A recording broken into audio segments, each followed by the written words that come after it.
السلام علیکم دوستو پچھلی ویڈیو میں ہم نے ایک سوال پوچھا تھا، اور یہ جو ہم نے یہ سلسلہ شروع کیا ہوا ہے، یہ سوال بھی ہم پوچھتے ہیں اور اس کا جواب بھی ہم دیتے ہیں۔ سوال مطلب آج پوچھ لیتے ہیں، تو 2 دن کے بعد پھر اگلی ویڈیو میں ہم اس کا جواب دیتے ہیں، تو آپ لوگوں کو بھی سوچنے کا موقع دیتے ہیں، کمنٹ میں آنے کا موقع دیتے ہیں کہ آپ اپنا جواب تحریر کر لیں۔ دوستو، ہمارا سوال تھا کہ اس دنیا کی آگ کی تپش سے جہنم کی آگ کی تپش کتنی گنا زیادہ ہے؟ تو دوستو، اس سوال کا جواب ڈھونڈتے ہیں احادیث میں اور کتابوں میں، یعنی جو سائنس کی کتابیں ہیں ان میں ڈھونڈتے ہیں۔ دوستو، بخاری شریف کی ایک متفقہ علیہ حدیث ہے، اور یہ بالکل صحیح حدیث ہے۔ حضرت ابو ہریرہ رضی اللہ تعالی عنہ سے روایت ہے کہ رسول اللہ صلی اللہ علیہ وآلہ وسلم نے فرمایا، تمہاری دنیا کی آگ جہنم کی آگ کا 17واں حصہ ہے، یعنی 70th، 17واں، 17 نہیں 17واں، 17 نہیں 70th حصہ ہے۔ عرض کیا گیا، یا رسول اللہ صلی اللہ علیہ وآلہ وسلم، یہ دنیا کی آگ ہی کافی تھی؟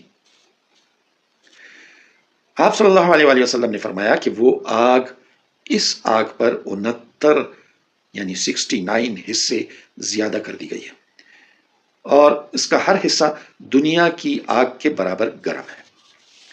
اب دنیا کی آگ جو ہم لکڑیوں پہ جلاتے ہیں یا ہم انگاروں پہ جلاتے ہیں، تو اس آگ کی تپش، یہ میں نے سائنس کی کتابوں میں اس کی تپش ڈھونڈی ہے، تو وہ کہتے ہیں کہ یہ 3 شعلوں پہ منحصر ہے۔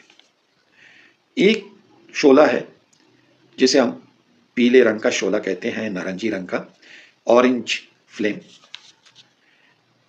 زرد رنگ کا شعلہ۔ اس کی تپش ہے 1100 ڈگری سینٹی گریڈ سے 1200 ڈگری سینٹی گریڈ تک، یعنی 1100 ڈگری سینٹی گریڈ سے 1200 ڈگری سینٹی گریڈ تک اس کی تپش ہے۔ وائٹ فلیم ہے، سفید شعلہ، اس کی تپش ہے 1300 ڈگری سینٹی گریڈ سے 1500 ڈگری سینٹی گریڈ۔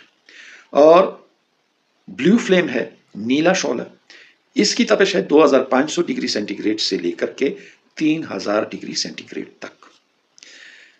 تو دوستو، یہ 3 شعلے یہاں پہ ذکر کیے گئے، جبکہ جہنم کی آگ کے بارے میں یہ فرمایا گیا ہے کہ اس کا رنگ کالا ہے،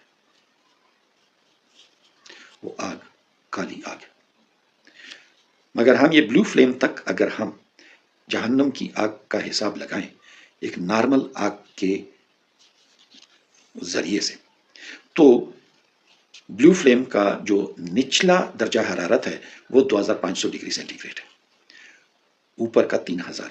مگر یہ جو نچلا درجہ حرارت ہے، اگر ہم اس کے ساتھ بھی حساب لگا لیں تو جہنم کی آگ 1,75,000 ڈگری سینٹی گریڈ کی تپش لیے ہوئے ہے۔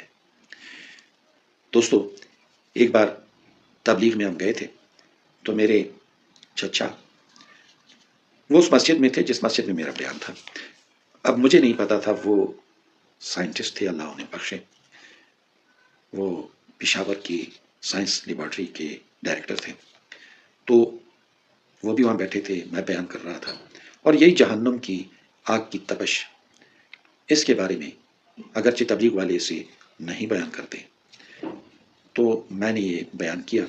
تو جب ختم ہو گیا، بیان ختم ہو گیا، تو وہ اٹھ کے آئے، میرے ساتھ ہاتھ ملایا، اور ایسے ہاتھ میرے کاندھے پہ رکھ کر کے مجھے ایک سائڈ پہ لے گئے۔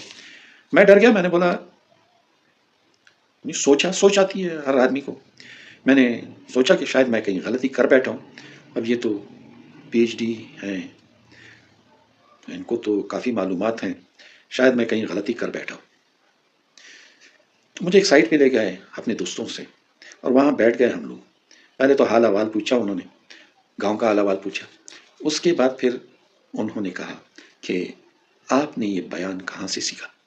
میں نے بولا، کیوں، کچھ غلطی ہو گئی ہے مجھ سے؟ انہوں نے کہا، نہیں، غلطی نہیں ہوئی، میرا اس طرف بالکل دھیان ہی نہیں گیا تھا، میں اتنی بڑی لیبارٹری کا ڈائریکٹر، پی ایچ ڈی تک میں نے تعلیم حاصل کی، اور سائنس کے جتنے بھی سیمینارز ہوتے ہیں، چاہے وہ اندرون ملک ہوں، چاہے وہ کانفرنسز بیرون ملک ہوں، وہاں میں جاتا رہتا ہوں، پارٹیسپیٹ کرتا رہتا ہوں.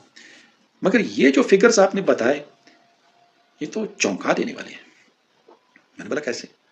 بولا دیکھو بیٹا، 1600 ڈگری سینٹی گریڈ پہ سٹیل پگھل جاتا ہے.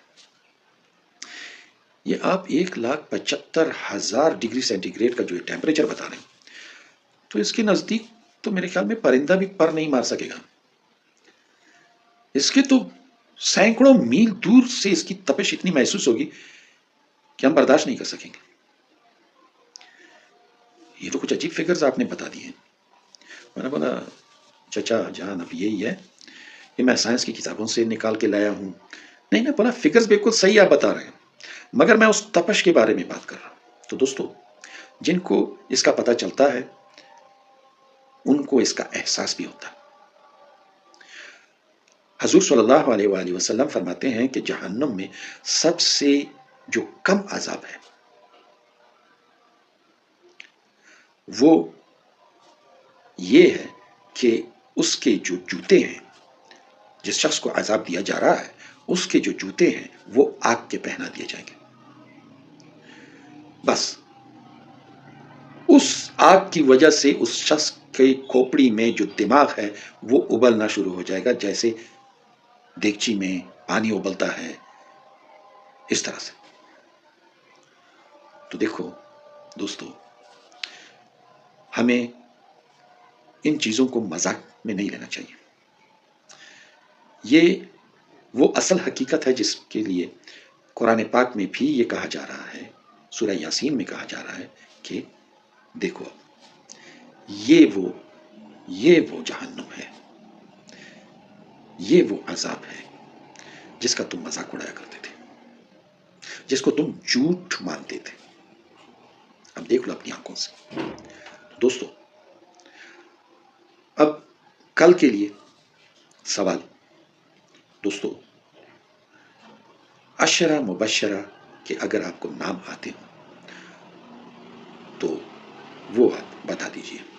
حضور صلی اللہ علیہ وآلہ وسلم کی حیات میں عشرہ مبشرہ کا انہوں نے ذکر کیا تھا کہ یہ 10 لوگ ہیں جو جنتی ہیں. تو ان لوگوں کے آپ نام بتا دیجئے. کل تک کے لیے اجازت دیجئے. اللہ حافظ.